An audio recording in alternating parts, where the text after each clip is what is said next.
space for a few more participants. Is that okay? Sure. Just in case, I've prepared to live stream it in YouTube. So, YouTube. Oh, is it already on live stream?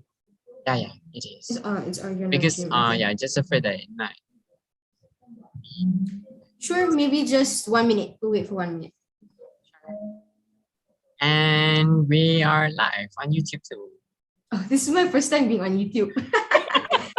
Never been Smile. on YouTube actually. Smile for YouTube. Smile for the camera. Hi. Hi.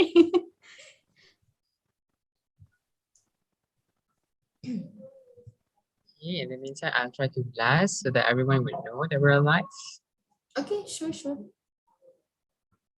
So at around 92 minutes, right? Sophia, gonna start. 9:02. Yep, sure. 9:02. Oh wait, it's already 9:02. So do you want me to start now? Sure. Okay. All right, Bismillahirrahmanirrahim. Salam, good morning and greetings to the prestigious line of women we have here as the panel for our STEM Gender Equality Mission discussion. To Fikri, our representative from My STEM Ambassador University Malaya, and of course to our very much respected audience. My name is Sophia and I will be your moderator for today's discussion. So I hope everyone is safe and well, especially during this hectic pandemic. Whether you are joining from your cozy homes or maybe in the comfort of your own office, I would like to express my deepest gratitude for everyone for joining today.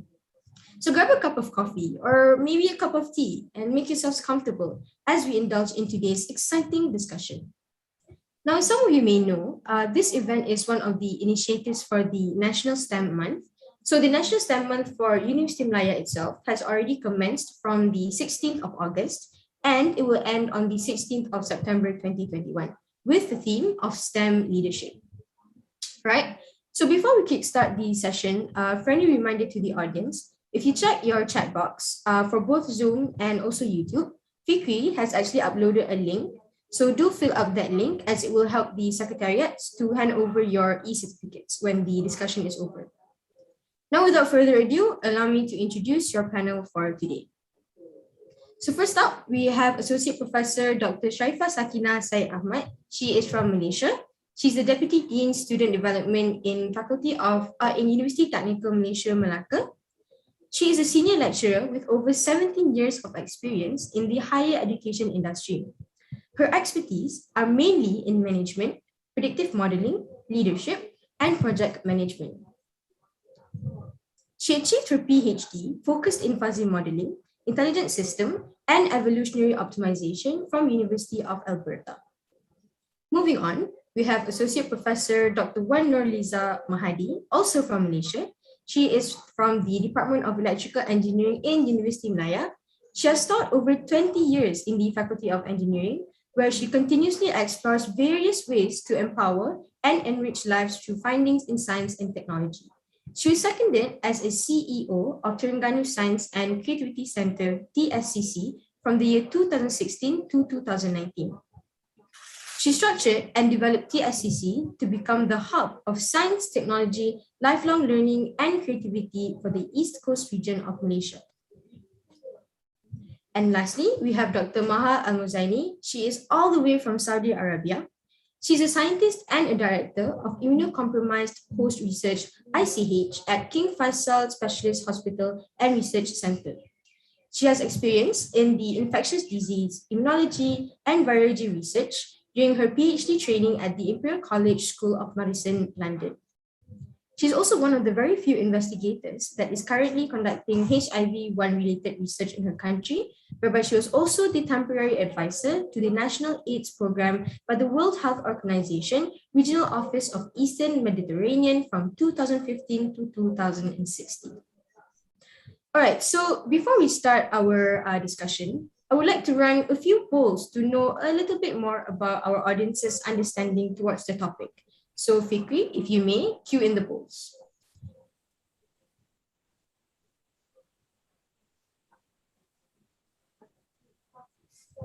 Okay, so I would like all the participants to click on your answers for the first question. We'll give around a minute or so for the answers.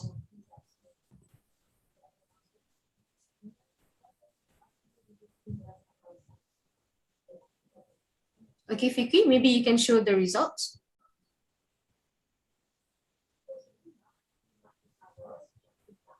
All right. So most of our audiences are undergraduate students, and we have some postgraduate students and also 8% from staff.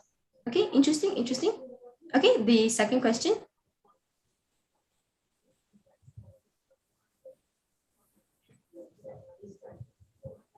Okay, audience.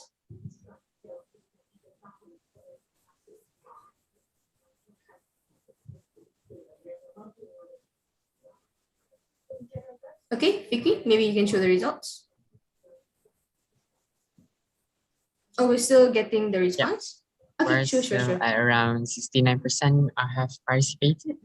All right, sure. Maybe around 80% and more. Okay. Just a little bit. Participants, we would like to know your opinions beforehand before we start the session. Yeah, to know the direction of the conversation. So please do vote. And don't be shy. I can't see your answers. We won't know if, Yeah, it's what your anonymous. answers are. It's totally anonymous. Okay, just maybe one more person who haven't. Just one more. Okay, I think I'm gonna add it now and I'm gonna share it. Okay, now see it. Interesting. Okay, I know quite a bit and I would like to know more. I'm on the same boat as that. I would like to know so much more from the panels. Okay, so we have 14% up to date with current issues. That's impressive. And 11% have personal experience gender inequality. Okay, thank you for your response on the second question. And we have one more poll. Okay, where are you most likely to see gender inequality?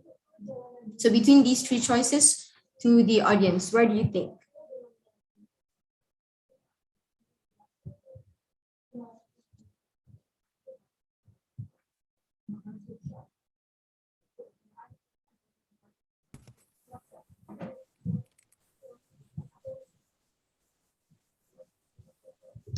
Okay, we have 70% have participated. Okay, waiting for a few more. So this is just the last poll before we start before itself. Oh, I see here Dr. Rini and Miss Cecilia have already joined us. Good morning, Dr. Rini, Miss Cecilia. Thank you so much for coming. Good morning. I'll be introducing both of you. Click the another Zoom link just now. So I actually already joined before 8. Oh, the previous one. I see. Okay. A little technical. But I got it from the. But you're here now. Alhamdulillah. Yeah. We are so glad that you're on board. Thank you so much, Dr. Thank you. Rini. Okay, I think I'm just gonna end the poll and we're gonna share it. Share the results. Yeah, sure. So this is the big question. Okay, so workplace. 58% have agreed that workplace is where they mostly see gender inequality. We have 37% in school, college, and universities, and 5% who answered home. Okay, thank you for your response to the audience. So before we start today's discussion, allow me to introduce two of your panels for today. First, we have Dr. Rini Octavia. She's from Indonesia. She is a lecturer in the Department of Mathematics from Universitas Syiah Kuala. So she obtained her first master's degree in mathematics from Bandung Institute of Technology and her second master's degree also in mathematics from the University of Texas at Austin. She received her PhD in mathematics education from Texas State University. So currently, she teaches undergraduates and master programs where she advises students for their final year project and conducts community outreach programs. Now, her focus is on building expertise to conduct high-quality research in mathematics education. Mainly, she investigates how students learn mathematics and statistics. So finally, we have Miss Cecilia Luria. She is all the way from Ghana. She is currently consulting and business development at Halliburton ONG company. She graduated from University of Ghana in Bachelor of Science in Earth Science, also known as Engineering Geology. So Ms. Cecilia is an individual who's intellectually curious and driven with a track record of achieving excellence. She's currently working as a geoscientist and project manager in Halliburton Ghana Operations Limited. Ladies and gentlemen, she is also the co-founder of Her Energy Africa, which is an initiative that seeks to increase female representation and participation in the energy industry and STEM through mentorship and exposure. She's a mentor and a huge advocate for women and children, especially those in STEM. So ladies and gentlemen, may I present to you our panel for today. Okay, so before we start our discussion, another friendly reminder to our audience. If any of you have any questions throughout our discussion, do type them out in your chat box, whether you're joining from Zoom or YouTube, because we will get into those questions at the end of the discussion later. And also, so all attendees, you might also fill in your question in the Q&A button down there, if you guys can see, or maybe up there, depending on which device you're using. Okay, that's all. Okay, thank you, Pikri. Okay, so now the fun part. This is where we start our discussion. Okay, so I would like to read out the first question.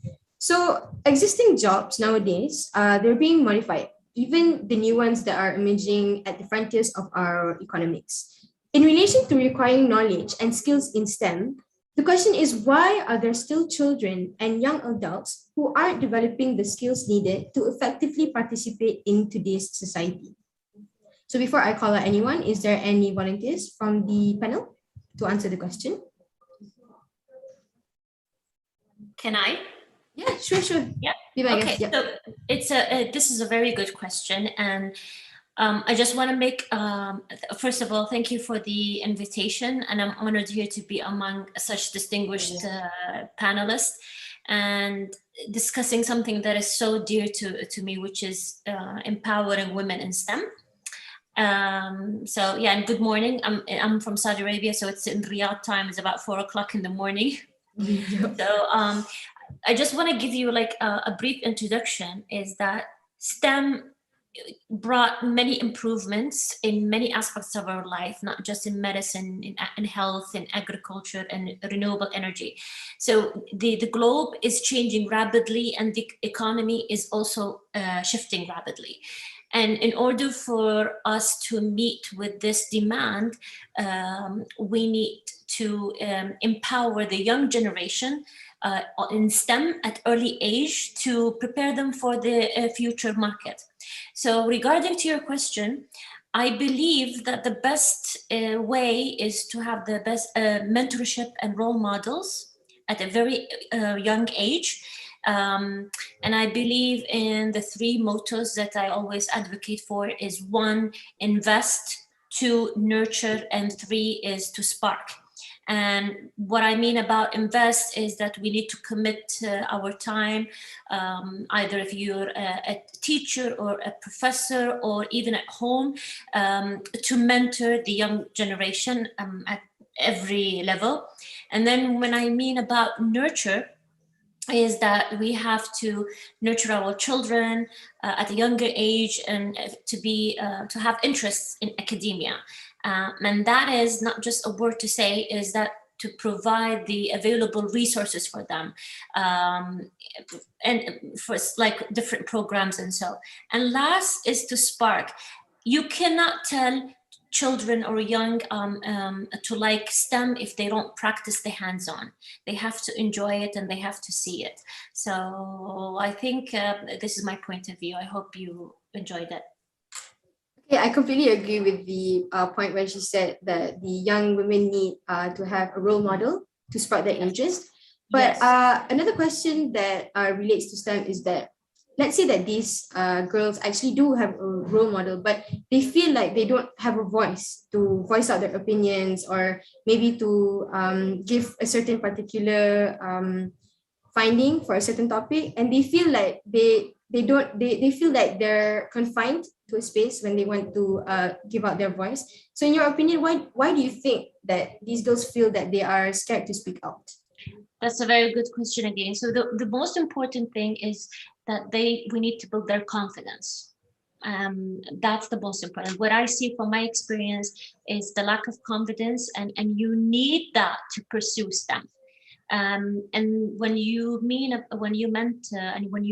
the role model, we lack this role model, female role models that really in the field, making a difference at every level. Okay, interesting point. So to Ms. Cecilia, is there anything you want to chime in to Dr. Maha's points in terms of the role model? Yeah, I think having role models for young females is really important because it drives the idea of what their future should look like. It drives the idea of how they want to it changes the trajectory of their life basically, because for instance, recently a colleague of mine and I, so as mentioned in the introduction, we have an initiative called Her Energy Africa, which is to highlight, promote women and empower girls in STEM. So we went to a public school to go and talk to the little girls, and then we asked them, do you know that women can be engineers? They said no. We asked them, do you know that there are opportunities for you to go to school, like scholarships? They said no. Do you know that we are engineers and women are capable? They said no. So having somebody who has done that and talking to them that this is possible, it's really huge because it makes them see that, okay, there's another way of life than what I've been thinking about. And it empowers them in a way that encourages them to participate more in STEM activities. So having role models is really important for young girls in trying to get girls to participate in STEM activities. Mm-hmm. I would like to chime in to Mrs. Celia's point, apologies, when she said about these kids not knowing that they have these opportunities in front of them. I think another factor that contributes towards that is also the fact that their surrounding, whether the people around them actually encourage them to participate in STEM events or STEM studies, being into engineering or becoming a scientist or so. And of course, having a role model to actually push them or spark that interest is also equally important. Can I just add one thing? Yep, sure. Definitely. Cecilia, it's amazing what you mentioned. It's exactly what we need. In addition to a role model is mentorship. So that's the next step, is the mentorship program. How to overcome obstacles, train them how to be independent in their field and so on. Thank you. Yeah, yep, true. Okay, thank you, Dr. Maha, Ms. Cecilia, for your very good input. Now we can move on to our second question. Okay, so according to the Education Pathways Analysis Dashboard, there is 125 million girls of the primary and secondary age in this world who are currently out of school. Now, with that being said, the girls' exclusion from education actually starts earlier on in their life. So the question now is, what could be the reason for these dropouts and what can society as a whole do to prevent it? So any input from Dr. Sakina, maybe? Okay, so thank you, Amira, for the questions.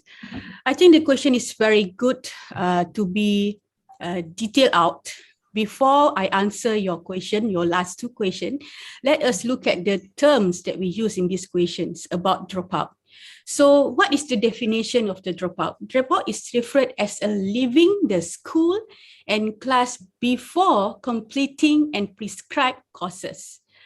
Okay, in generally, maybe we can mention that someone who has not graduated from or is not currently enrolled in full-time state approval education program.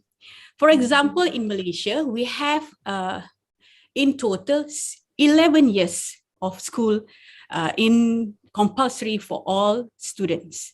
We have 6 years for the primary school and then another 5 years for the secondary school. So if I detail out what Amira mentioned in the analysis dashboard, so globally, 9 in 10 girls complete their primary education, but only 3 in 4 complete their lower secondary. So you can see that the numbers, it keep decreasing based on the primary to the secondary, right? And then if you look in more detail in the low-income countries, right, less than 2/3 of girls complete their primary educations and only 1 in 3 complete their lower secondary. And when we want to relate with the STEM, we can see that girls tend to outperform boys in reading, but the score lower in mathematics and science tests in many countries. So what could be the reason or factor of this dropout? So in my opinion, we have three important factors. The first one is about family-related factors. Secondly is about school-related factors. And then the third one is related to the social-related factors. Okay, when we talk about families, okay, we know that when the kids living in the unfavorable living conditions, it can prevail within the family, such as they have a lot of siblings, the family composition, the parent attitude towards education. This is a very important factors. Children from low educational or uneducated family are often associated with more dropout and failures. Just now, if we relate with the first question about mentor, about role model, so it starts actually from the family's members, right? So we need to see this factor as also as the main factor to improve the dropout, meaning that we want to decrease the dropout. So we have to also look at the factor that relate with the families, okay? So we can see that overall in this include home living condition, poverty, distance, perception of parents on education. So this is actually a very, what we call that, greatly affect on the educational achievement of students and also their school life success. So then we go to the second factor, school-related aspect. It includes school size, unfriendly school environment, absence of teachers, poor teaching, maybe demand of school curriculum, workload, poor school facilities, and many more. This also can include to the dropout percentage. And then finally, we also look at the social-related factors that include race, social status, child abuse, gender difference, drug abuse, and many more. Okay, so if we look more detailed in terms of the statistic from WHO, it revealed that 16 million teens girls give birth every day. And if we look on Malaysian perspective, in average, 18,000 teenagers get pregnant each year. So we can see that is around 1,500 young girls get pregnant each month and 50 a day. So if we think about this statistic, we can see that this is also another factor that also affect the dropout among the girls. And not mentioned about another factor that is also important is a cultural factors about early marriage. Okay, and then in our scenario right now, in terms of the COVID-19 effect, so we can see that it also negatively impacted girls' health and also well-being, and also the case of dropout will be increasing after this. So we need to look into detail because we know that we have a lockdown, so not many kids are going to school. So we can see that there are many risks of not returning to school once they reopen. In some research also look into there is a violence against girls and women has increasing during the COVID-19. So this is also become another factor that we have to look into detail. All right, there are so many factors. So we have to see about what is the what we can do as a society to help to prevent this statistic going to increase year by year. So one, I can list out maybe several. One of the important is actually we have to leverage teachers and communities. We have to work together closely with the teachers, with the school staff, community to ensure that This, for example, during the COVID-19, we are doing distance learning. So how the kids adopt to this distance learning and so on. So we want to make sure they are in the line of distance learning, not just ignore about the study or whatever they learned throughout before the pandemic. And then we also have to adopt some appropriate distance learning. Okay, for example, in the context of digital solution, they are less accessible, consider of using low tech and gender responsive approaches. Okay, so instead of using all the technical meaning that we use gadget, maybe we can send some reading material or use some radio and TV broadcast to help the people that is not have all the facilities. And then one more important thing is about to consider the gender digital divide. Okay, and so we know that we need to use digital. In some cases, we need to ensure that the girls are trained with the necessarily digital skill, including knowledge and skill they need to stay safe online. So this is a very important because, you know, online, right, is a borderless. So we need to have like a very important digital skill to them to make sure they safe during study, during doing anything online. Okay, so I think that's all about what we can do to improve the statistic, and then not mention about engaging young people. So we need young people like you mentioned just now, the audience is come from the undergraduates. We need these young people to involve together to help the country. How we can shape or can make a decision about to help our young girls, okay, also have a better educations. I think that's all from me. Thank you, Amira. Thank you, Dr. Sakina. I would like to chime in a few points from the ones that you've mentioned. So one of the things I would like to point out is that the numbers that you portrayed, the statistics about the women getting pregnant in Malaysia and also worldwide. Now those numbers are pretty worrying, and the fact that there's not much that the society can do right now is a bit worrying. But now that we know, I'm sure everyone has a realization right now how worrying things are, and I hope that everyone can think of preventive measures yourself also. And also, since we're in this era where everything is digitalized and we have a lot of new advancements coming, and I think it's equally important for us to keep up to date with all these advancements, because everyone needs to constantly know that there are a lot of different alternatives for certain for certain problems that occurs, especially in STEM. Okay, so thank you, Dr. Sakina. Before we move on to the next question, is there anything that maybe Dr. Rini would like to add to the discussion?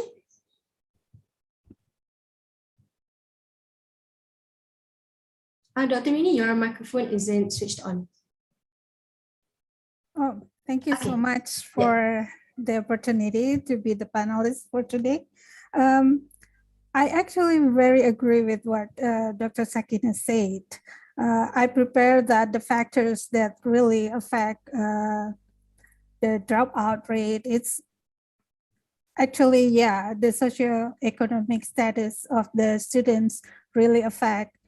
The poverty will make them, it's very hard for students to, it affect their cognitive development, language, memory, social, emotional processing, and also their health. So I totally agree with what Dr. Sakina said, that what we really have to deal with right now is how do we help our society to improve so that the middle income population will be higher in each country.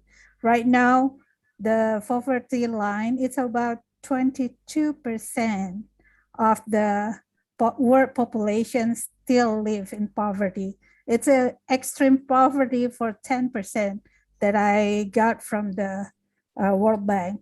report. So from that point of view, I think we have to really not just think about how to teach our students, because it's totally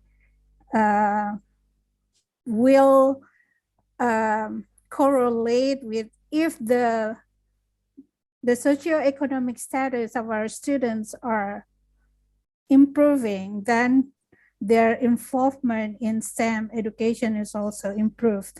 That's really something. But I know that we cannot do that by ourselves. We cannot just, the economy, maybe I'm not the one who is expert in the economy, but I believe that to solve the problem, the role model that is said just now from Dr. Maha and Cecilia, and also mentoring is good, but most importantly, maybe in my opinion, is motivating our society to change. That's really something that I believe the social injustice is the culprit of everything that we face today. That's maybe not something that other panelists mentioned about social justice. So in my opinion, maybe that's what I could contribute in this discussion. How do we improve our social justice around the world? Thank you. Thank you, Dr. Rini. Also, I would like to chime in to that point. I also believe that it is equally important to prioritize how the society views the issue as a whole. Because if we have people who are still denying the issue, then there is a huge possibility that no new advancements can happen in the future. So we need people to be on board with the idea of bringing justice in gender equality, especially in STEM. Because if there's one person who is passionate enough to inspire others, then with God's will, then more advancements and more improvements can happen in the society.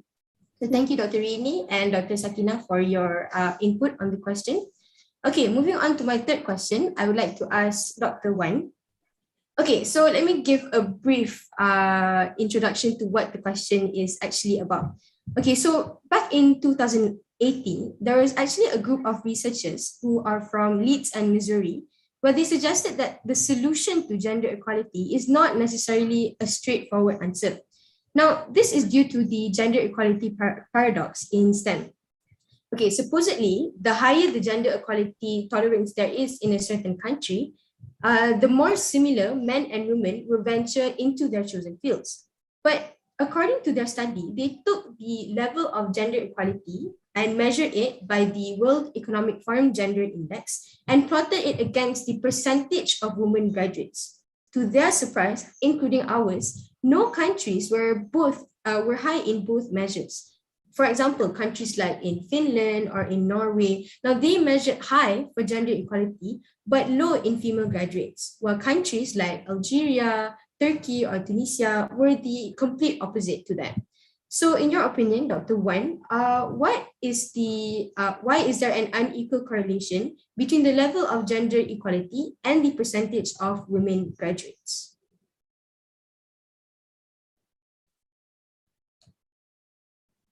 Is Dr. Wan available to answer the question? You hear me? Can you hear me? All right. Okay.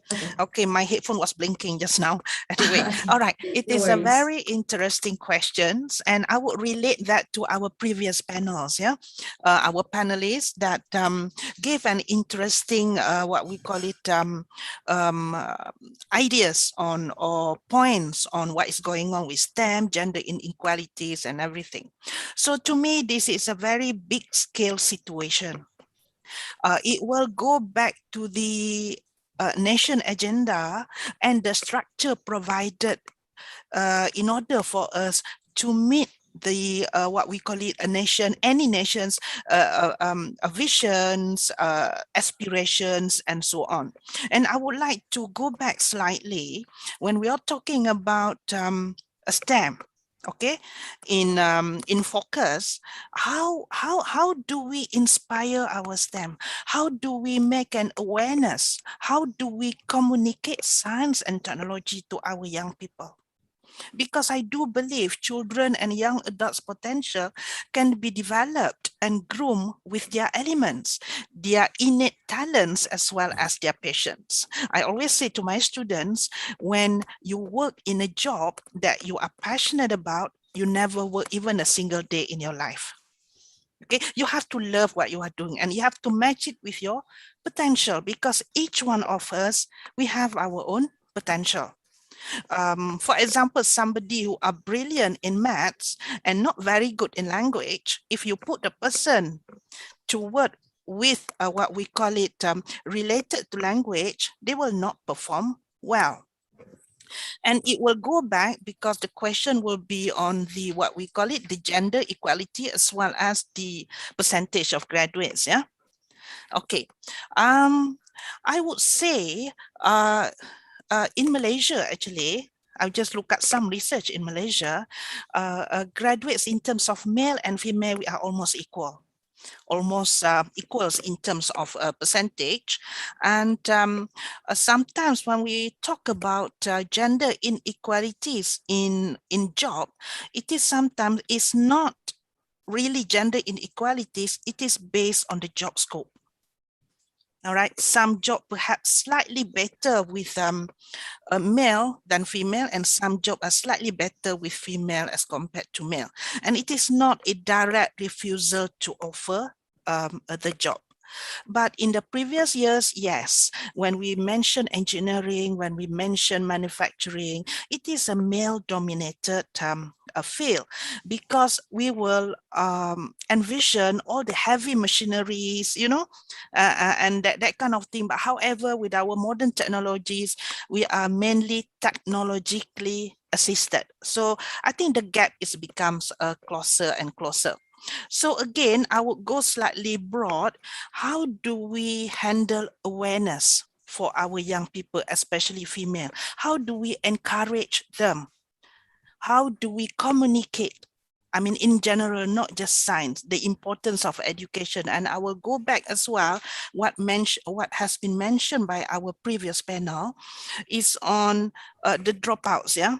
Because when we have not many graduates because earlier dropouts, because of the social economy needs, social economy status, bad influence with the, what we call it, antisocial activities, and some might experience academic difficulty.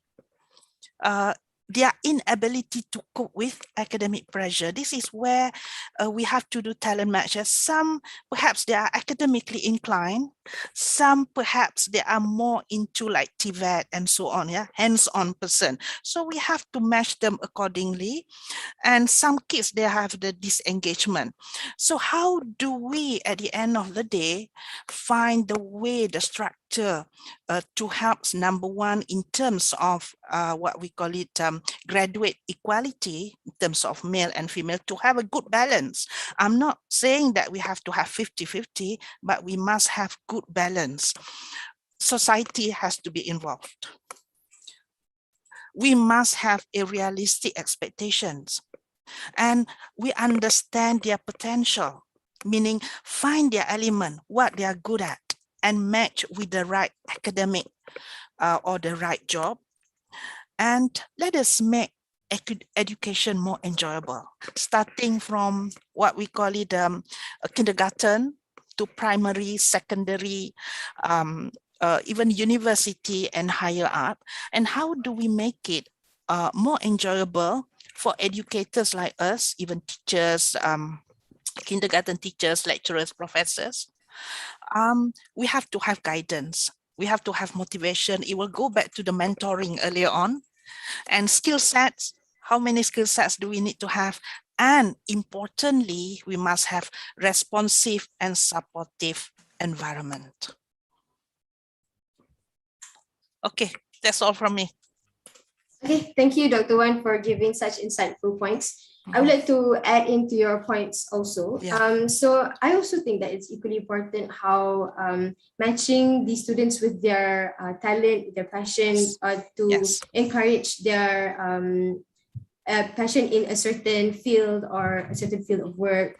And I think that some of these students, they are not aware of the choices that they have. They aren't aware whether they can participate, whether being a female in STEM, for example, are they allowed to participate in research? Will they be recognized in field works also? And I think it's equally important for the society to help them realize that they actually have a say in what they want to participate in.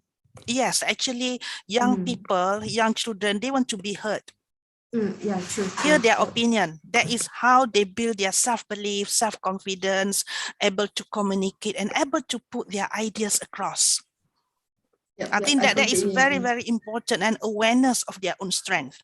To us, all students have their potential. All young people have their potentials. Okay, but we just have to identify and match it to the right element. That's all that we need. Yeah, matching. True. I also believe that that's something very crucial for the society nowadays. Yes, so, yes. Yeah. Thank you, Dr. Wan, for your input. Maybe anything from Miss Cecilia?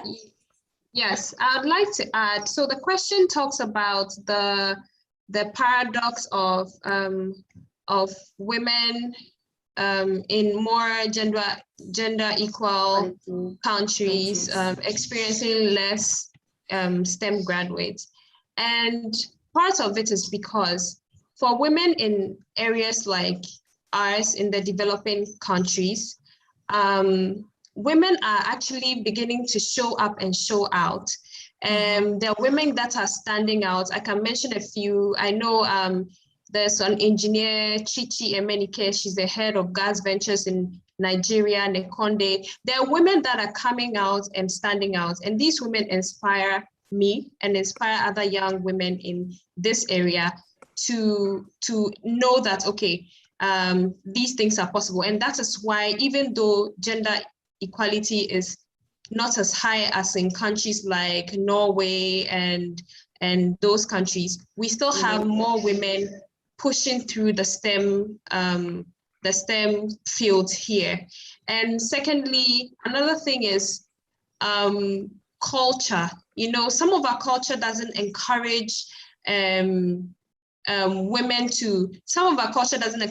to move in those directions. But here, for example, in the medical field, so some women, because of their culture or their religion, will prefer to be looked at by a woman doctor than, say, a man doctor. And so culturally, we would push women into STEM to go into those areas, while in other countries that have gender equality, nobody needs to push them because they don't have that kind of constraints or anything like that. So I think that is some of the things that contributes to the factors which show that in areas like ours where there's gender inequality, you see more women going into STEM as compared to countries where there's gender equality and the women choose to do the arts or choose to do other things like that. Yes, so that's what I want to contribute. Yeah, the thing about culture becoming a barrier is that it's not something that can be solved. It's not something solvable right away, because we have to change a lot of mindsets to ensure that it won't become a barrier in the first place. And I think having people that are actually starting to show that they have such passion and such interest in the field is already a good head start, a good kickstart to ensure that there is gender equality in STEM. So thank you, Ms. Cecilia, and thank you, Dr. Wang, for your input. Okay, so let's move on to the fourth question. Okay, so maybe we can ask Dr. Maha for her opinion on this question. Okay, so according to Deborah Barabiches is a physicist, a TV host, and also a STEM advocate. So there's only 24% of STEM jobs that are occupied by women. And the numbers get more worrying when you look at the top tech firms in the world, for example, for Twitter or Facebook, Instagram, or Snapchat, that there's only 11% that of top executive positions are occupied by women. So women actually have to encounter a tremendous amount of bias and ethical concerns when they are involved in the specific field. So in your opinion, Dr. Mahal, why does this still happen in our society when there have been countless of examples of women who have been thriving in STEM? Yes, that's a very good question. We return to the original point that we mentioned earlier this morning, is that the proper mentorship programs for women, the proper role model for their support. Again, we have here, like in Saudi Arabia, we started, you can see women in leadership position are going there, and they're like role models right now for the young generation. And I think it had a great impact on the young generation to pursue their career. You can see it, statistics is so evident. Before that, at my time, I didn't have the proper mentorship. I didn't have the role models to help me out. So what I recommend, and I always say, that you need to start your women mentorship organization around your region. It doesn't have to be the same speciality, as long as you are in the STEM field, so that you can guide each other, support each other, mentor each other with different problems or ventures. So I think, again, it's the proper mentorship and the presence of role models. So you mentioned about togetherness and also having great role models, right, Dr. Maha? Yes. Okay, so maybe I could chime in, Dr. Rini, to give your opinion on those 2 points, or maybe the reason why women still have to continuously prove themselves in STEM when there have actually been a lot of examples who are actually thriving in the field. Thank you. What I think the most affecting factors are cultural perspective of the woman capabilities in any field, not just STEM, but in any field in general. We are still have to face the fact that our societies did not see our capabilities as equal to men in general. So that's why we have that even in other field, like even in entertainment, we know that actors are paid more than actress in Hollywood, for example. So it is just the society. The problem is the cultural perspective of the capabilities of women in other fields. But in STEM, it's more clear that the inequality stand out, because most of us in our society still think that STEM is like a less feminine work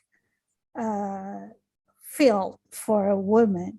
So that's the reason, I think, why we still have less top executive position of women in STEM field. And then how do we overcome that problem? I think, again, we have to advocate. We have to still push to let the society realize that the women are just the same as, are equal to men in their capabilities. There are some, and also in the past, STEM field related to hard physical kind of job, like you have to be very strong. But right now, everything is digital. Women can do anything that men can do in this field. So maybe that's perspective. We need to promote that, advocate that to this society, so they they realize that they can send their daughters to STEM field to study STEM. Maybe that's my opinion. Thank you. Okay, thank you, Dr. Rini. Interesting that you mentioned about STEM not being feminine enough for women. So we'll actually get back to that question in a bit. I see Dr. Sakina has raised her hand. Anything you'd like to add? Yeah, thank you, Amira. So at least I want to add something, because actually besides involved in STEM in university level, I also become the part of one of the NGO. We call it Women in AI. Okay, I am the education lead in this NGO, and then I really want to share. Actually, it's not easy for us to find speakers among the women. Okay, to talk about science, to talk about, for example, in my area is artificial intelligence, so it's not easy. So normally when in our association, we want to make sure we have 70% of the speakers is women, because this is our target. But really not that easy, because I think most of the women feel, yeah, again, I agree with Dr. Rini and Dr. Maha about the lack of self-confidence. Okay, because if they want to talk to the public, they need to have a kind of self-confidence. We know that they are very capable, they are good in technical skills sometimes, but when they want to talk to the audience, to the people outside, they feel a bit, meaning that lack of the confidence. That is one thing. So I agree, awareness is very important to make sure all the women out there, especially in the area of science, go and try to talk. Okay, although you just talk about your daily work every day, it helped the girls in school to see that, yeah, science is not that difficult. You can find a good job, a good salary when you learn science. That is very important. Another thing, when we talk about women, we have like a difficulty how to work-life balance, because we know that although we work at the companies as an engineer or whatever, but we need to remember when we get home, we have to take care of our kids and so on. So this kind of work balance need to be improved, meaning that all people should be support, not only parent, meaning that all the husband, the family members, but also the we call that the company itself should be supported to about this kind of meaning that women that have the positions. And then when we talk about networking, all right, normally men have a lot of networking, so it becomes easier for them to move forward. But for women, sometimes it's not really big. Just what I mentioned in the first one, there are lack of confidence. But actually, we have many people that also involved in STEM. But we need to work together. We need to build our networking together. So I'm happy today because I can see new faces. I can make a networking with Dr. Rini, with Dr. Maha, with also Miss Cecilia, with Professor in about how we can improve this. So I think that's all I want to add. Thank you.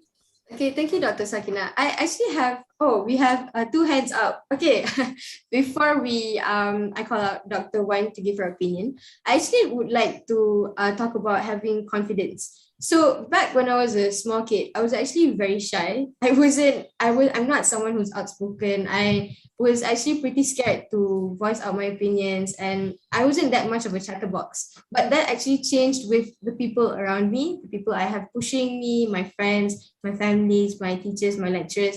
So for a timid kid to actually come out and learn to speak out for herself and for her friends, I think that's one thing, that's proof, living proof that it's achievable. You just have to start, right?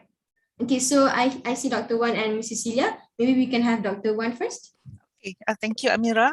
Okay, it is an interesting points that we have discussed here, okay, on awareness and how do we communicate, how do we instill the self-belief, confidence, to put your ideas across. No ideas is a bad ideas, etc. But another another step that I think we should have is by promoting women's representation and leadership, as well as policies. We should have policies to have certain percentage of women in certain fields and positions.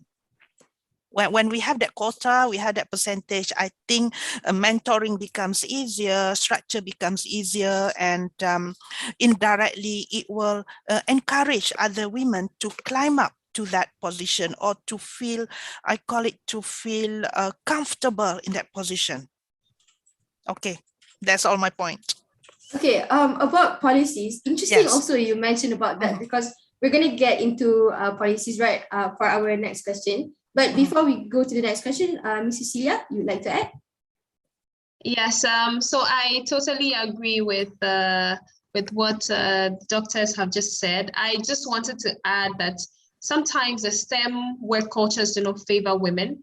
For example, before I started my role in Halliburton, I used to work in the mines, and I would go to the pit, and it would be mostly men. When they needed to maybe go and urinate, they would just excuse themselves, turn, pull everything out, urinate, and come back.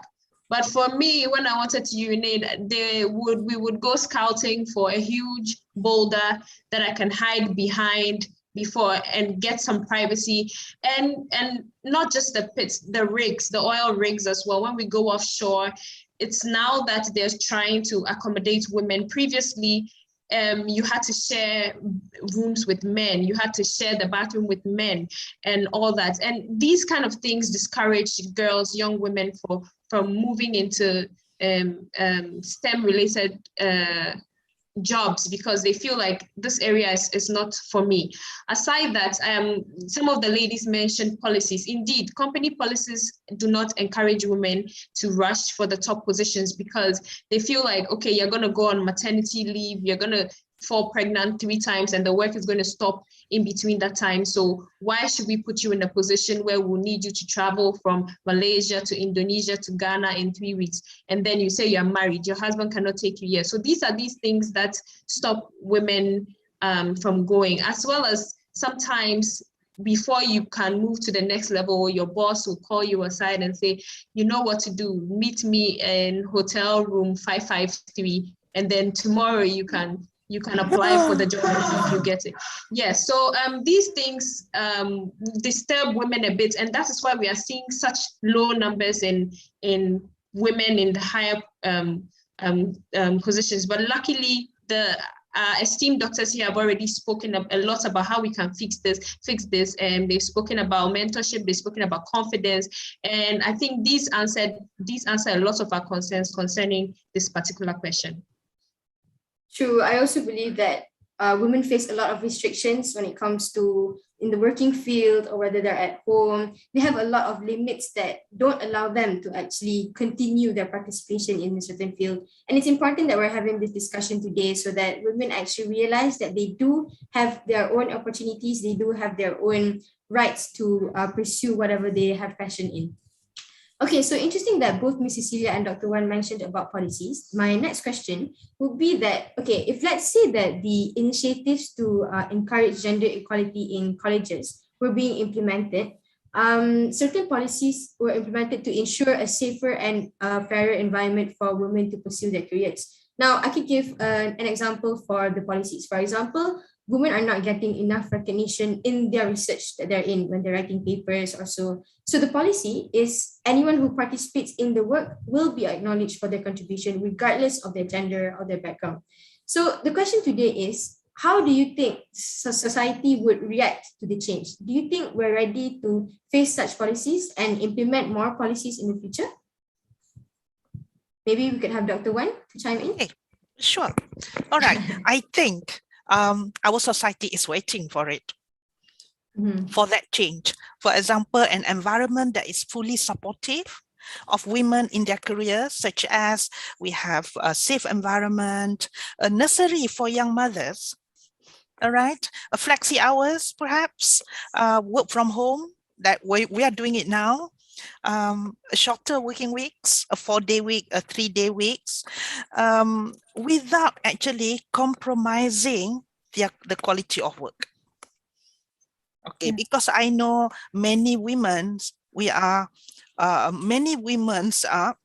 very, very, what we call it, capable. Very, very clever, very, very capable. But what they are waiting for is the opportunity or the structure to fully support their talents.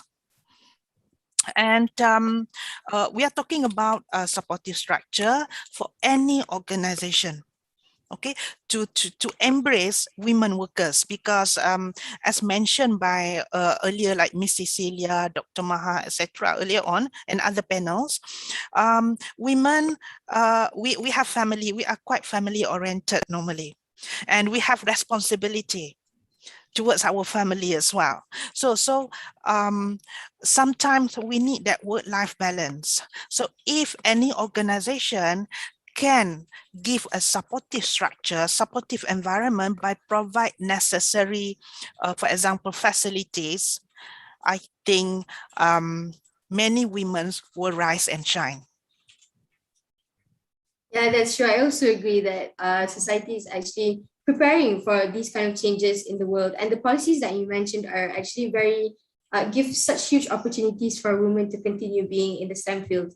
So maybe Dr. Maha, maybe she would like to chime in. I would like to add, yes, thank you. So I think that we have to be realistic. We have many challenges at a global level. And if you consider that the next 15 years, all the challenges of the globe that we'll experience within the next 50 years, such as water security, food production, and etc., and you want to address all these challenges, you need to think about leadership position, representative from your population. And now 50% of your population are women. So you need, it's a natural selection. It will happen eventually. This is it. So the society will accept it, and we have to move on. What I liked with the other panelists, what they mentioned is they found the factors and solutions that each organization should provide for women to pursue their careers and leadership position. And again, we come from different social, economical, even geographical region. So each country of ours experience different factors. And I think each country should work on these policies and make it more applicable for pursuing women in STEM. Thank you. Yeah, true. Also about for these policies to be applicable, it is important for each of the countries, like you mentioned, to have their own people who are enforcing these policies. Maybe not all at once. We can start small, maybe in universities first, and then we incorporate in the workplace and so on. So any final words we would like to add for this question? Maybe from Dr. Sakina? Okay, so when we talk about this, actually, we call it a top-down approach. It's a very important, because as we mentioned just now, as a woman, we have a lack of confidence. So sometimes from top to down, make it better.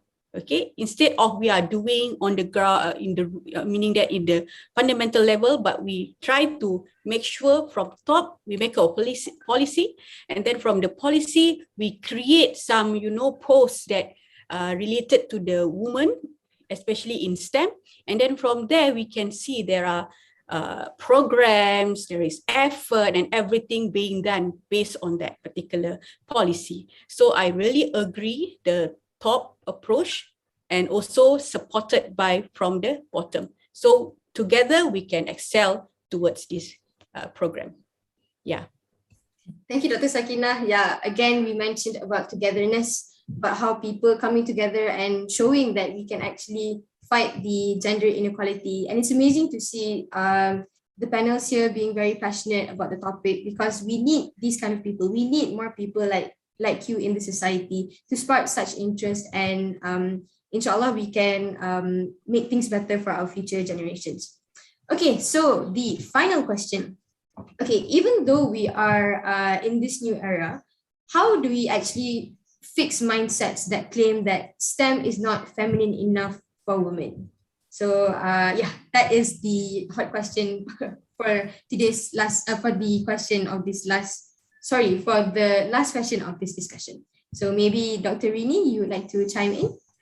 Yeah, this is actually what I think the most important thing that we have to advocate, that the STEM field now, it's not less feminine than other fields, because right now everything is digitalized, and we have to encourage students to, especially female students, to join the movement of digitalized, uh, like artificial intelligence, and like Dr. Sakina said just now, I actually working on that too in data science. So I believe that we have to promote coding in since elementary school for women, because for boys, they kind of feel, have the confidence they can do that, but that's not for the girls. They think that everything related to technology, it's not their expertise. It is hard for them to do. So if we introduce the coding since in elementary school, I believe it will improve. And also hands-on activities in school, like for engineering, because right now, many girls think that engineering is not their field, because it is needs physical strength. It needs more physical abilities, and maybe because they have a hard time communicate with boys, so they feel like it is not their field. So we also need to like nurture the ability to communicate, to work together, genderless teamwork. That's what I think that we have to do at the moment. Thank you.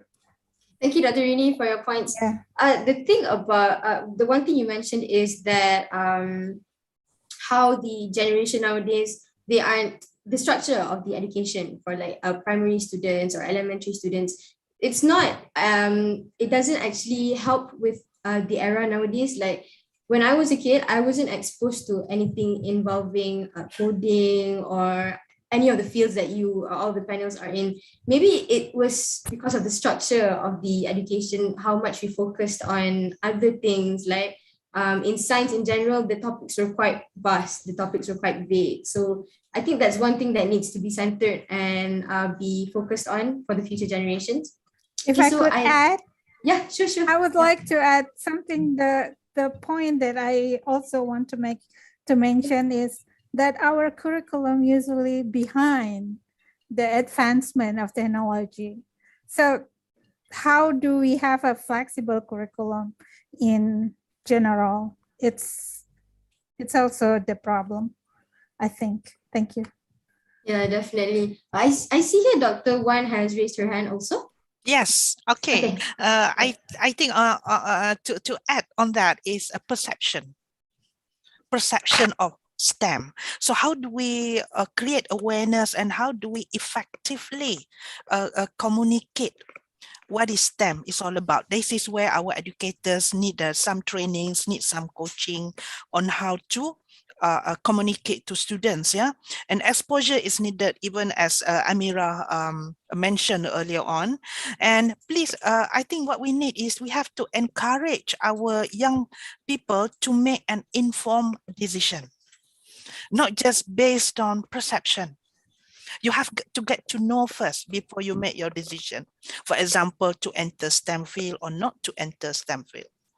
Because sometimes perception, you feel scared. You feel that STEM is difficult without getting to know what STEM is all about. STEM is so diverse nowadays, isn't it? And it is so integrated. And it is so interesting in terms of the field for us to embark on, especially the young ones.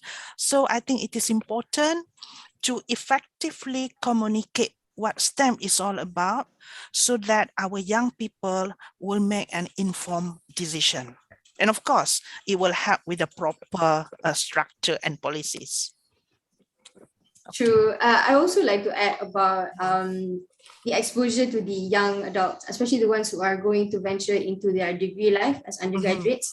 So one thing about that is that I realized that when family members or maybe teachers or their friends actually start talking about these kind of topics about their future career pathways, some of them tend to already lean towards a certain field. For example, like some people want their children to become engineers, or they have to become doctors or scientists or so. And in relation to STEM, it's equally important to make sure that these future generations realize that they have a lot of other options, not just the ones that are mentioned by their parents or by their family. It's equally important for the educators to ensure that these children know that they have wider options, not just the ones that are mentioned. True. Right. Okay. So about that, anyone else would like to add from the panel? Maybe Mrs. Celia or Dr. Maha. Maybe I can add, Amira? Okay. Yeah, sure. Dr. Sakina, go ahead. Okay, so I think I agree with all the panel. So there is should be a movement or effort should be done to improve this kind of gender inequalities, especially in STEM. And then I also want to congratulate to you for the STEM ambassador. I think when we have a group of students, a club in the university that also focus on STEM, it's very good because we, for example, as a lecturer and as an expert outside, maybe they have their own, not really. We have like a gap between the age from for example, for me, nearly 40 plus. So for you guys, it's just 21, 22, right? They are happy to listen to this. To these sisters and brothers when we go to the school. I know some of the program under STEM ambassador, they go to the school, they try to explain about STEM and so on. So this is actually a very good program that can help also to improve in terms of the gap between the kids nowadays into going toward the STEM, being that STEM level or STEM educations. And then when we talk about what Dr. Rini mentioned about data science, so in order to improve our gender equality, especially in STEM, we also have to look into our data. All right, not just blanket give the solutions. So in different places also they have different data that also provide an information or insightful information about the people inside there, about what is happening to the kids, to the girls in that particular area. So what is the best method that we should take into consideration in order to improve the gender inequality in terms of STEM. So I think now data is very important. So we have to collect all the data and then do some analysis based on the data in order to come up with a good decision towards this. Okay, not just see that, okay, we have to do the awareness. Sometimes in some cases, we don't really need to do the awareness because they are already aware, but the problem is different. Like what Mrs. Cecilia mentioned just now, maybe in their country, they do a lot of STEM programs. So the kids is a bit aware and then want to choose STEM compared to the, country such as US, Norway. Sometimes the girls don't want to choose STEM. They like to prefer to choose arts. So they have a different, based on the data, they have a different solutions. So now we have to look into the data also. And then all the undergraduate students should play your role. Okay, go back and then try to involve in all the volunteer works, work together. If we work together, then we can achieve this, narrow the gap between girls and also boys. That's all from me. Thank you. Thank you, Dr. Sakina. I would also like to add to the point where you mentioned about numbers and statistics. I think having numbers and statistics is very important for society nowadays because it's more convincing when people see that there's actually something that they can picture, like rather than just telling them, okay, we need to change this, we need to do this to change this and that. The thing about numbers is that it makes it look more believable, even though it is already true in the first place, but just for convincing purposes, right? Yeah. And also the thing about teaching these young students to actually involve themselves into these kind of initiatives like this one, like this discussion. It's really important to have discussions like this so that it's like a more of a intimate discussion between all of the panels here and the audiences. And the audiences can ask questions whenever they want to regarding the topic. And it's important that more initiatives like this are being made in the future so that more discussions and more input can be portrayed across. Okay, so is there anything anyone else would like to chime in for regarding the last question before we move on to the Q&A session? Anything from the panel? Okay, cool. All right, so reminder to the audiences, you are free to ask any questions you want. Like here, we have one question. Okay, so to the panel, how do we handle situations related to gender inequality at school and work? For example, the opportunities given more to the males and etc. So are there any volunteers from the panel? Okay, I'd like to contribute here. Yeah, sure. Okay. First of all, I think that for any woman who wants to stand out, you need to have your facts right.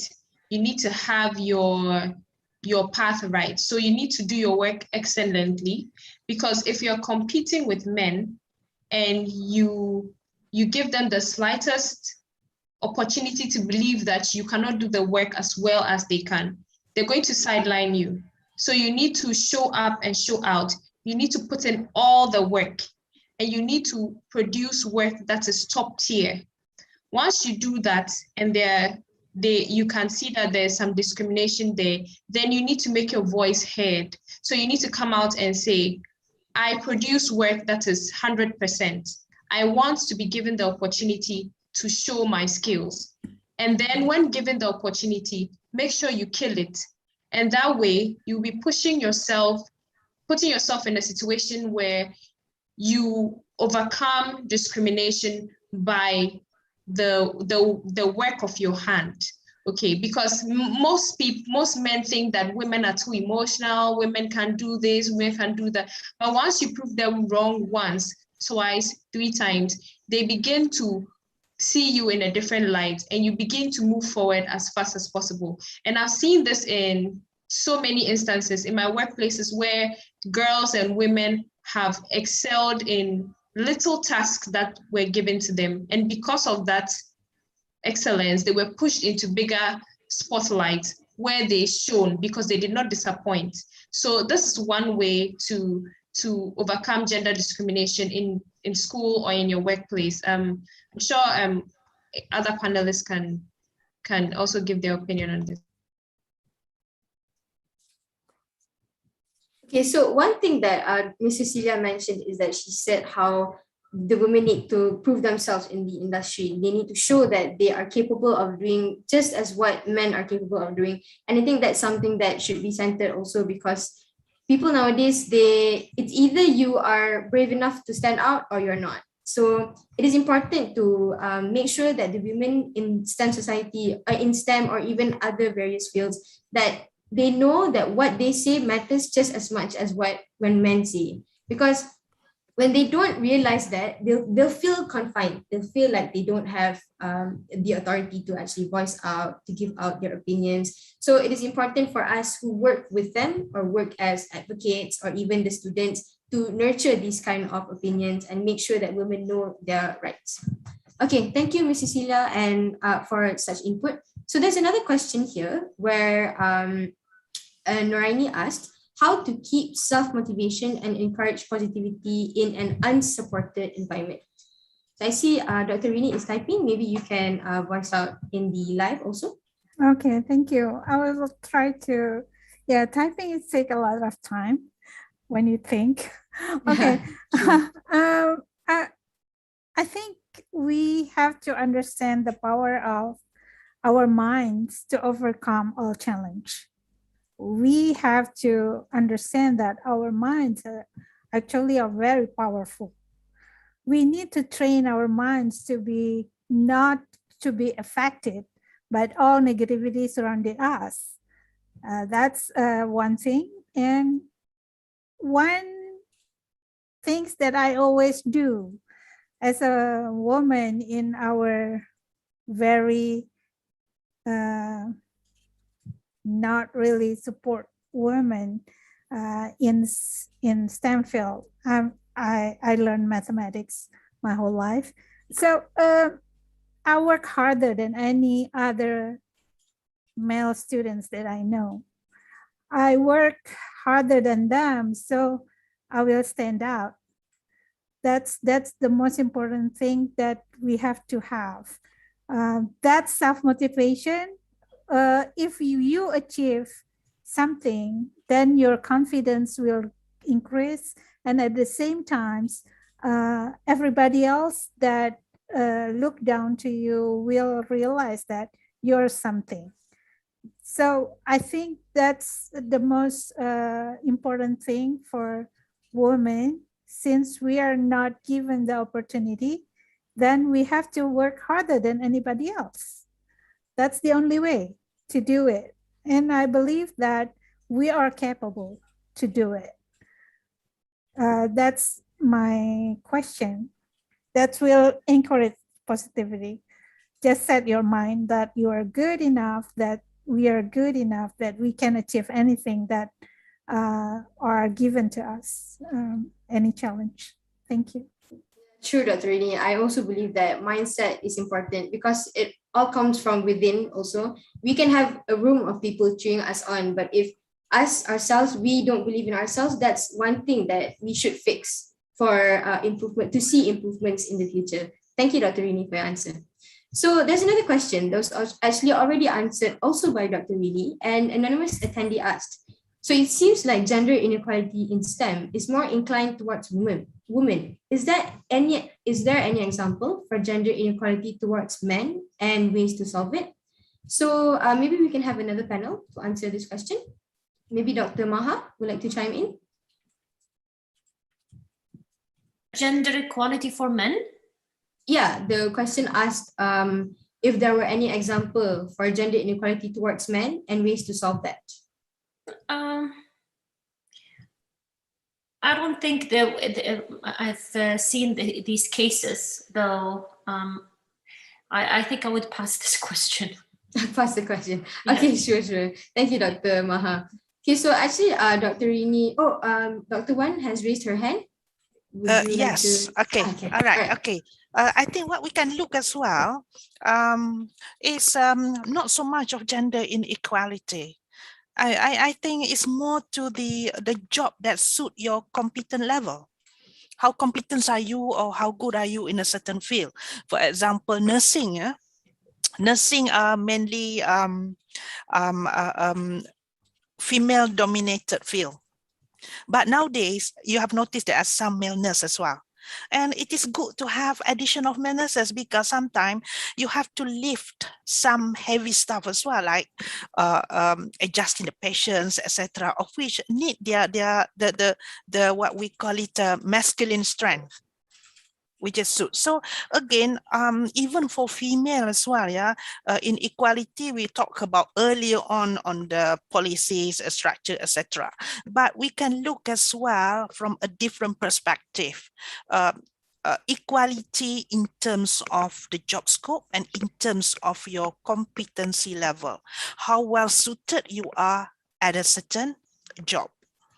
Okay, so if you feel that, for example, you are biased to gain or to have a certain job, you're being, what we can do is go back to our previous question is develop our competency, character competencies, as well as our academic or professional competencies. So as long as we know what we want, have our intention of what we want, is mind over matters, and get our facts right, develop ourselves, develop our characters, develop our academic or professional competencies for us to reach that the job or the career that we want.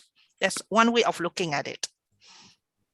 Okay, competency. Yeah, that's a very good point from Dr. Wan, because you cannot be inside a certain field and not have passion in that field, because there will be a limit to your creativity in that field. And it's important for both male and female to realize that what they are more prone to, what they would like to venture more, and what they prefer it as a long-term career. So thank you, Dr. Wan, for that input. I think that is very important. Yeah, I would like to add a bit more. Yeah, sure. Sometimes we do need to push a little bit our comfort level. We have, when we want to push a boundary to realize our best self, call it a self-actualization. Yeah. How do we push to know our maximum potential? We cannot be in our comfort zone. We have to push the barrier a little bit, push ourselves a little bit. After a while, it will become comfortable. That's how we can pushing so that we can have that competencies. True. Just that one step you take can actually make a huge difference, not only for you, but also for the people around you, right? Indeed, yes. Yeah, I completely agree with that point. Okay, so thank you, Dr. Wan, for that input. Okay, so moving on, there's actually another question from the audience, from Aini Sofia. So she asked if there are any suggested ways or organization for us to search for a mentor.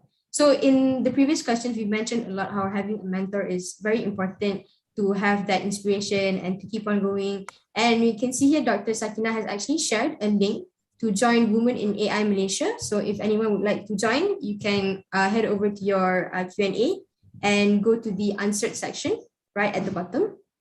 So from the panel, are there any other suggested ways for us to reach out to a mentor?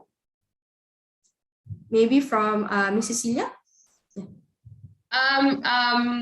One of the ways that you can, as a student, you can reach out to mentors is you can go on, it's so simple. You can go on LinkedIn, look for somebody you admire, just send the person a connection request, tell the person, I really admire what you're doing and I would like you to mentor me. You'll be surprised to see that some people will be very willing to take you on, have a chat with you, give you advice and all that.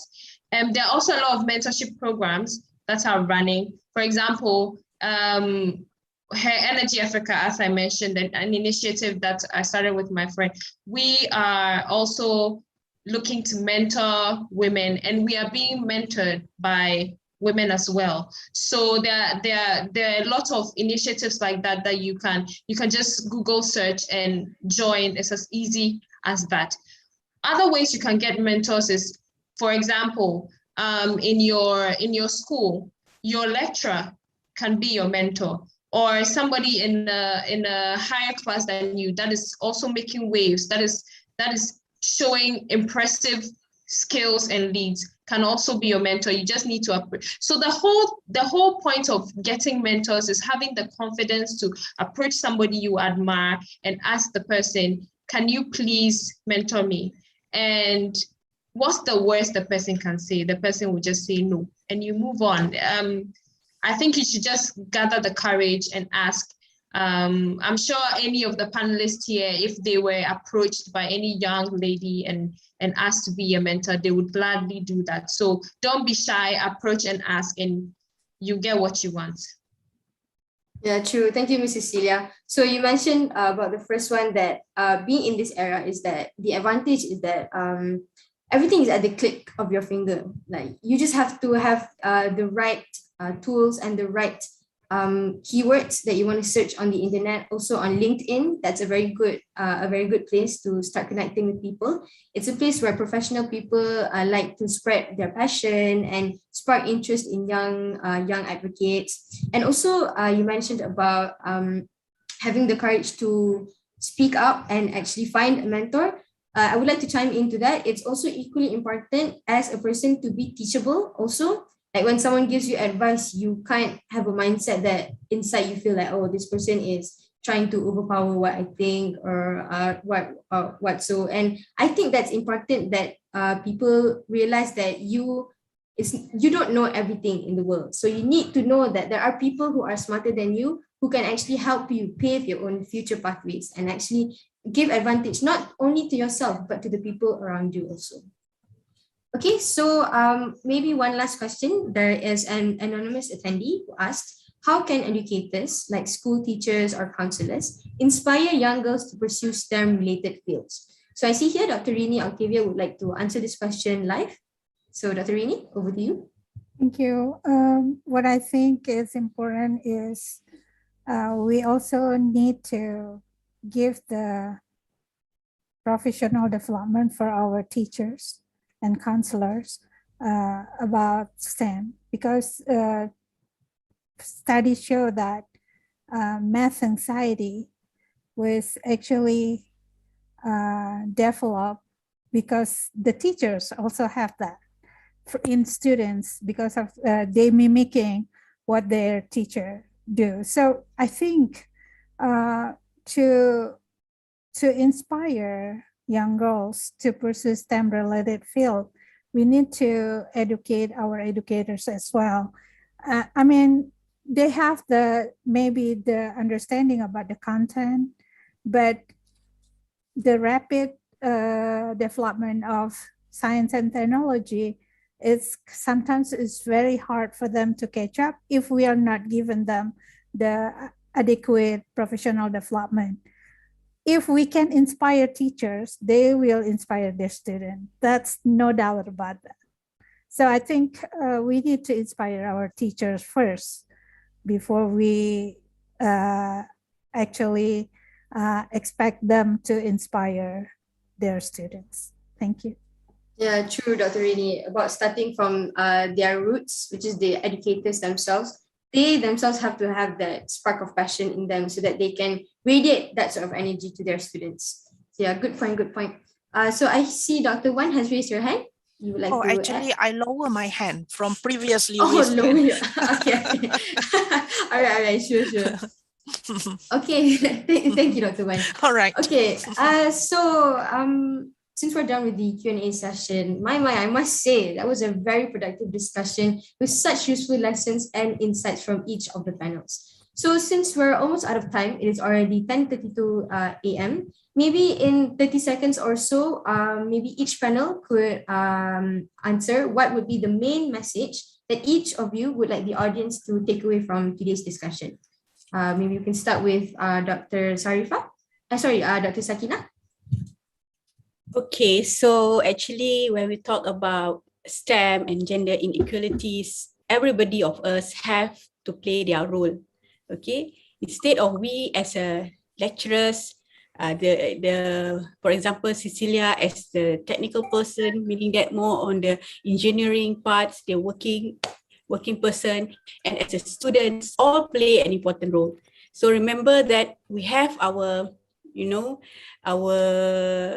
what we call that, our part to improve this gap, and then to make sure that all of us together give some awareness to our younger kids, the girls, to involve in this STEM, and also make sure the policy will be also do towards the improving of these gaps. That's all from me. Thank you. Thank you, Dr. Sakina. Okay, moving on, let's go for maybe Dr. Maha. Sure.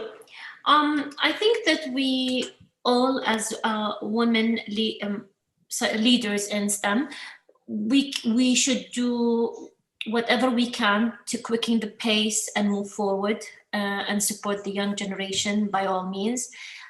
We need to strive to do more than just providing the resources for women to succeed. And we need to strive to create an environment that empowers them to use these resources without apprehensions and fear, and also encourage them to be more confident, because once you start within yourself, then everything will be successful in the future, inshallah. Okay, thank you so much, Dr. Maha. Next, Miss Cecilia, maybe? What I would like to say to the students that joined today, especially the ladies, is don't forget that you are powerful, you can do anything you set your mind to, and don't let anything stop you. Don't put a limit to what you can do. If you think that you want to go to an Ivy League school, you can. If you want to work as a CEO, you can. There's nothing stopping you really. The only thing that can stop you is your mindset. So look at the panelists here today. Look at the kind of achievements they've made and say to yourself, I'm going to do better. I'm going to be better. And you'll be surprised at the kind of things that you'll be able to achieve just by making up your mind to do those things. Yeah. Powerful words from Ms. Cecilia. Thank you so much for your input. Next, maybe we can call for Dr. Wen. Okay. I think what we can do is empower ourselves, believes in our abilities. Then even the sky is not the limit. You can achieve anything you want. Set your mind to it. Mindset, yeah. True. Yes. Thank you, Dr. Wen, for your input also. And finally, we can call upon Dr. Rini for your last few words. I'm sorry, just now I have a call from No problem. Absolutely the no police. Already. It's scary. Okay, I would like to mention that we have a problem of social injustice. We have to embrace that understanding. We don't embrace the social injustice, but we have to realize that the social injustice is everywhere, including gender inequality. But the most important thing is we also have to build our society to be more aware of how to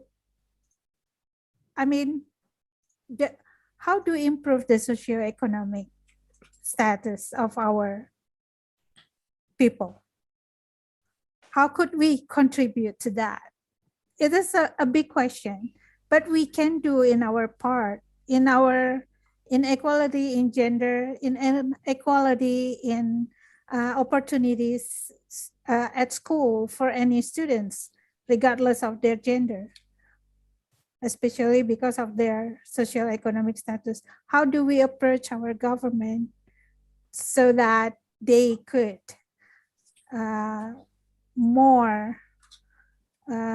their policies should improve the condition so that the social injustice could be decreased. So we need to work on that. And I believe what Ms. Cecilia and other panels say, it's really important. Set our mind that we can achieve anything that we want if we allow ourselves to do it. Thank you. Wise words from Dr. Rini. Thank you very much for your input. So, all right, with Dr. Rini's final words, that marks the end of today's discussion. But before I say my last remarks, maybe Fikri would like to add in terms of the panelists.